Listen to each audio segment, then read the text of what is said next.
Talk to me about what fight week is like for you, man. At this point in your career, I mean, you've been doing this for so long, top of the game for so long. I mean, are there nerves? Are there excitement? Is there what is the emotion of a fight week like for you? I'm excited. Obviously, we all get nervous, and the guys who said they're not nervous at all, it's probably a dangerous spot to be in, right? This game requires a certain amount of nerve. But my excitement definitely outweighs any level of nervousness. I feel like I just saw you guys not too long ago. Yeah. And I like this rhythm. I like this pace that I'm on. Nice. You talked about the reason you wanted this fight is because he seemed like the more dangerous guy. Now, a man in your position who's got records to break and things, I would think you take the easier fight. Take the one the guy you think is less dangerous, right. You know, because it's safer. Yeah, you feel better about it. Right. Why is that not the attitude? There's a little strategy behind it. You know, I feel like a guy so young in Dominic Reyes, he's only going to get better. Right? He's so new in the game. So I want to take him now while he's still fairly inexperienced, and I think we all know that I do better in rematches. So when he does come back, you know, hopefully I can dominate him even more in an even more dominating fashion than I am going to on Saturday. Right. And then the other half of it is just striking while he's hot. He's hot right now, and like I said at the press conference, you know, I don't want to wait. And I don't want to wait too long. You know, I want to give people the fights when both fighters are hot, and he's hot, and so that's what I'm giving the people. You said yesterday, I kind of got the idea that you weren't interested in Corey Anderson, like it didn't excite you. But yesterday you said he's got a chip on his shoulder that you want to chew on a little bit. I want to eat it. So if he wins, I mean, is that a fight that does excite you? Yeah, absolutely. Corey Anderson, he's extremely versatile, and just the way he went in there with full confidence against Johnny Walker, just chewed him up. It shows me that he has that fire that I'm looking for. Jon, when Reyes has said a few things this time, I know it doesn't necessarily annoy you, but are you just confused in the things he said? Like he says, he hasn't fought an athlete like me, which, I mean, like you said yesterday, everyone in the UFC is probably a good athlete. Yeah. And then he said, I know how to study tape, and he's talking to the team that's most famous for studying tape in MMA. Are you confused at the choices of angles he's taking in this build-up? Yeah, I think he's reaching. And my job is just to call him out on his silly comments. And, you know, like when a guy is hanging on to these wild ideas to Dave, you mind if I get like a small coffee? Thank you. Yeah, I woke up this morning. I didn't drink any water. Woke up pretty late. I'm glad I got a lot of sleep though. Yeah, I think he's reaching. He's trying to hang on to these ideas to like pump himself up, and my job is just to take his ideas away and send him into the fight with nothing, pretty much. And it's easy to do that because you know, like when you say things like Weidman beat Anderson and I beat Weidman, this is gonna give me the magic that I need.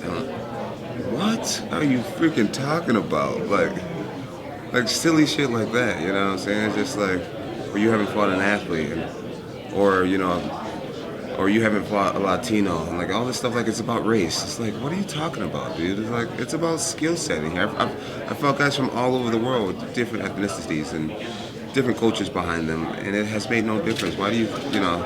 So he's just silly. He's reaching for anything he can find, and let him have it. Have you noticed that when you called him out saying, "Oh, why do you got to bring up party favors?" that he sort of immediately stopped going that route and he didn't want to talk trash anymore? Yeah. So do you think this, like you said, he's just trying to find any sort of identity he can to get into this fight? I think he knows that he's over his head, and he knows that he may be. I don't want to say that he doesn't belong here. I don't know. I think he doesn't think before he speaks. That's ultimately what it is. And then he finds himself backtracking. Like if you watch the Ariel Helwani interview when Ariel asks him what you mean about the athlete thing, and how he was like, oh, you know, if you don't get it, I guess you just don't understand. It's just like, you can't even back up his silly thoughts, you know. I just think he needs to slow down, think before he speaks. I mean, even with the bipolar thing, yeah, he called me bipolar. It's like, do you know how many people in the world are losing their homes, losing their marriages, losing their jobs? Like, bipolar is something that can come onto you in your later years in life. It's like, it's a very serious mental illness. And the fact that he just rattles friggin' things like that out of his mouth is just, he's an asshole, really. You won your first world title in 2011, I think, and he made his pro debut in 2014. even if you win on Saturday, we're now reaching the era where guys are fighting you who grew up watching you. It was always said about GSP, one of the reasons why he's the best of all time is he beat like 3 generations. You potentially, if you do this for 10 years, could beat 4 generations. Is that something you think about? I haven't really thought about it, no. But my goal is just to be here for an extremely long time, a very long time. You know, I want to be here for the whole next decade, and I want to be the champion for this next decade. And, you know, I look at Daniel Cormier as an inspiration. For him to be the champion at 40 years old, dominating guys much younger than him, he lets me know that if I do the right things, thank you, sir. He lets me know if I do the right things and really take care of myself, there's no reason why we can't keep up with this next generation of fighters, or this next decade of fighters. So that's the goal, that's the motivation. Thank you for the motivation, Daniel Cormier. You appeared on ESPN yesterday with Max Kellerman and Stephen A. Smith. And it seemed like an entertaining interview for yourself. Yeah, I think they wanted it to be a little bit more hairy than I allowed it to be. Do you think it's more hairy, or they're just trying to appeal to the general audience and perhaps most Conor and Khabib? I think Max was definitely trying to lay it on me, you know, for sure. I don't think any of the questions he asked were softballs. I think he was trying to be a little controversial with me, and I was really proud of myself for the way I handled the situation. I definitely felt like I took the high road. There was a thing with Stephen A. Smith and Joe Rogan recently where Stephen A. Smith said stuff about Don Cerrone, and Joe Rogan said that he doesn't really understand MMA, so he shouldn't say his comments. Do you think people like Max Kellerman and Stephen A. Smith have a responsibility to better understand the sport when they cover it? Absolutely, absolutely. If you guys are going to, hats off to Stephen A. Smith, by the way. Always been, you know, I think he's a tremendous reporter, but you're absolutely right. I think he does need to do more homework. You need to go back and maybe watch some of those Pride fights. You know, you need to go back and start at UFC 1 and really do your homework. That way you know not only who we all are, but you know positioning, you know technique, you know a few submission names. I doubt they're at that level, and I would love to encourage them to get at that level. You know, if you're a true professional, that's what you do.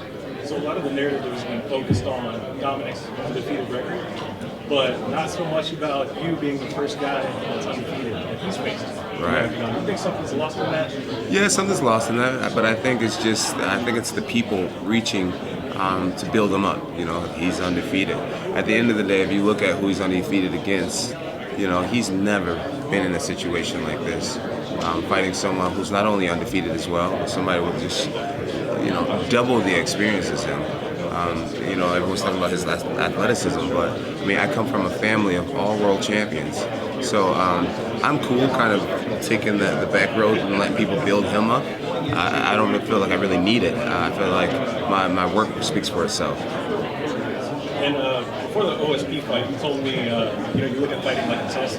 Yeah. You know, so how would you categorize like the level of difficulty of the test in preparing for a Dominic? Dominic Reyes is a test. He's definitely a test. You know, I felt like I needed to get physically stronger at this camp, so I really worked on my physical strength a lot. He's just brought out something else in me. I've studied so extensively for this fight. For him to be so kind of inexperienced, there's something inside of me that lets me know, like, John, you cannot take this guy lightly.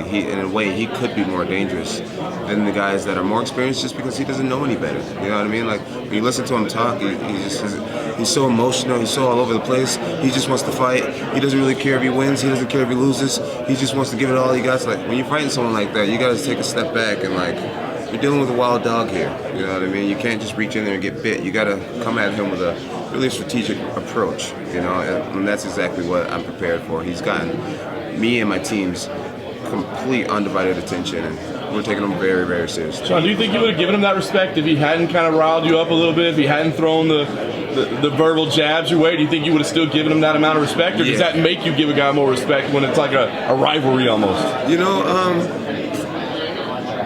I feel like I know a lot of guys like him. And living in Albuquerque, New Mexico, I feel like I know a lot of guys like him. And one thing you know when you live in Albuquerque is he's gonna bring it. He's gonna bring it. You know, there's guys, I see guys out at the club who don't know a lick of martial arts, and the culture is like, yo, I'll fight you, bro. I don't care. I'll give it all I got. You know, if you knock me out, so what? You know. So I know, okay, there's a similar vibe. But he's actually backed up by some martial arts techniques. So I know that I got to bring it, and that's exactly what he's going to get. early on, he was talking about an interview, like he said he was going to knock you out. And since, like, similar to other statements, he's backed off of that. Yeah. Now he's kind of said, I just see, he's getting my hand raised. You think that's like something going on mentally with him, to where he's like not as confident anymore? I think he's just in a he's a very emotional fighter. He's a very emotional person. You know, if he's sad, he'll come out, like, if you watch some of his interviews, it seems like he can't even breathe. You know, like the anxiety and the emotions kind of taking over him sometimes. And then other times he's laughing and playful and just speaking out of his ass. You know what I mean?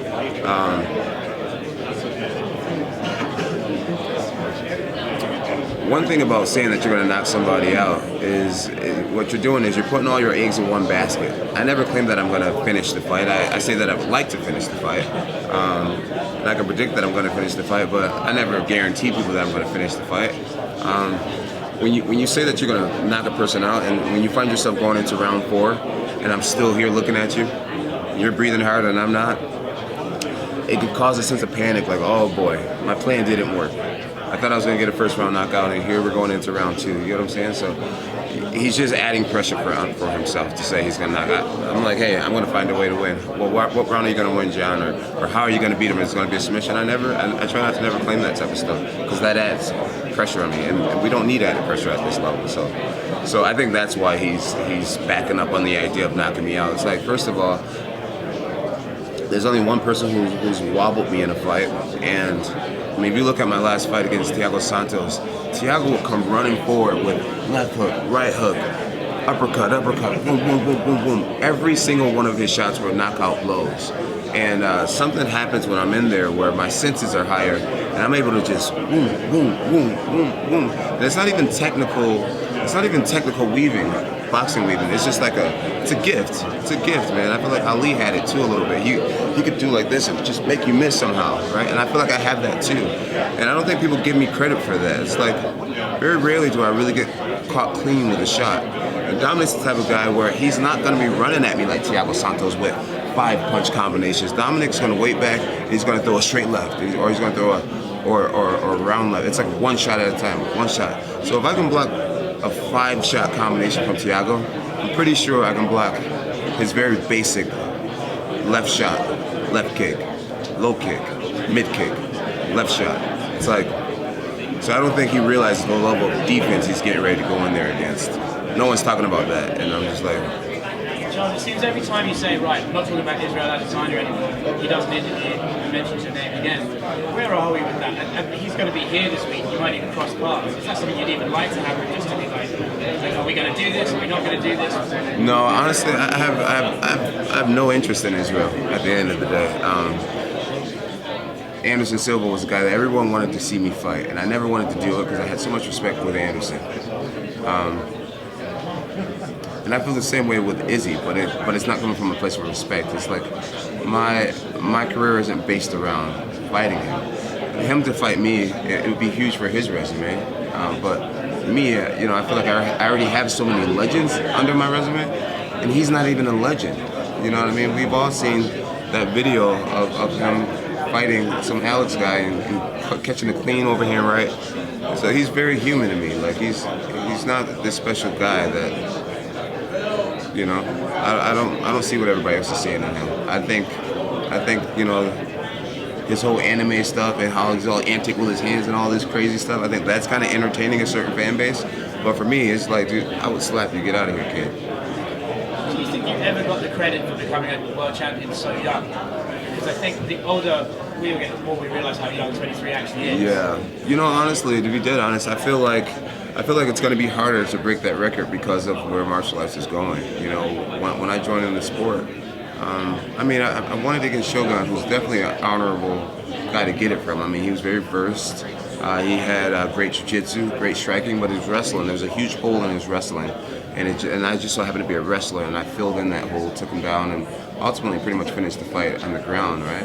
I think in the future, you're not going to be finding champions with holes like that. I think the future champions are going to have elite jiu-jitsu, elite wrestling, and elite kickboxing. So in order for a 23-year-old to come up and become a world champion, he's gonna have to be trained in everything, and he's gonna have to have no holes in his game, or else I don't see anybody else compete in it. In terms of all the out of the cage stuff that you've gone through over and over again, I think everyone wants to pin it on you and stuff like that. At 23, 24, 25, even 26, you're still a young man, you're still learning, you're still growing up. You know? Yeah. Do you think you ever got a fair shake like that? I can't play a poor me role. You know, I've done a lot of wild stuff. You know what I mean? I can't play poor me. But at the same time, you know, sometimes I think about it this way. You know, my little brother and my older brother are in the NFL, and from the time they left college, they had programs to really show them how to be a professional athlete. The NFL, their team provided them with a driver that they can call 24 hours. In the NFL, there's a chaplain that they can call 24 hours. There's group meetings. There's fellow guys to be around to encourage you. I was just kind of thrown into like, okay, here you're fairly famous now, and here's some money too. You know, it's like when you come from nothing, and at that age, it can be a lot to handle. It can be a lot to juggle. I don't think I had enough mentors in my life at that point. And I'm glad I finally figured it all out. It just reminds me of like child stars, like when like a kid actor or Justin Bieber gets famous, and they go off the rails. Everyone goes, well, they're just a kid making people this money. At 23, you are a kid in this game. Yeah. I wonder if you ever felt like that they never gave you that sort of asterisk, like he is a young man. Yeah, I think a lot of people do. I think a lot of people look back on some of the things I've done and say, you know, he's young, and I'm still fairly young. I mean, at 30, I feel like there's a lot more lessons I can learn. But at the end of the day, with great responsibility, you know, with great talent comes great responsibility, and it was my job to figure it out a little faster. And they say guys mature a little slower than women, right? So I'm at 30. I'm finally starting to feel like, okay, John, I'm getting it. I'm starting to get how not to fuck up. Excuse me. And let's see how it goes.